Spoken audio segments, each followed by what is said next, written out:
Hello everyone!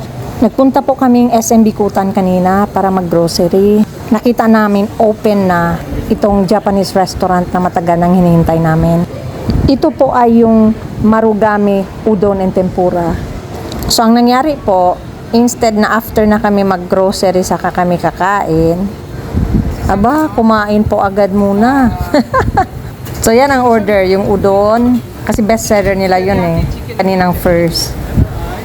Tapos, chicken teriyaki sa akin. Chicken and beef teriyaki naman sa daughter ko. Nag-order din sila ng onigiri, salmon and tuna. Yung sticky rice, sticky Japanese rice, na ginawang triangle and wrapped with seaweed wrapper.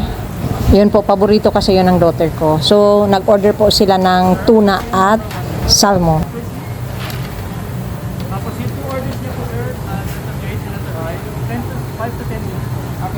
5 to 10 minutes. Mabilis lang po sila. At marami sila dito yung parang mga side dish. Yung parang add-ons siya. So, gusto mo mayroon pang ibang klase ng parang ulam mo. Onigiri or umusubi po ang tawag ng triangle na ito. Utuna. I don't know. Okay. So yan, nakapila na si Papa para sa payment. Medyo maaga pa po ito, wala pang 11 ito. Kaya konti pa lang yung tao. Nung dumaan kami after namin nag-grocery, as in grabe na po yung pila. Kaya tama lang ang decision na mag-early lunch kami. So yun, si Chloe naman, nag-instruct na yung papa niya na you go find our seat. While si mama naman, i-cover pa daw niya yung kung ano-anong mga dito. Kasi bago kaka-open pa lang Now we found a seat. Medyo marami pa rin mapagpipilian pa kasi bago lang nga na-open. So picture.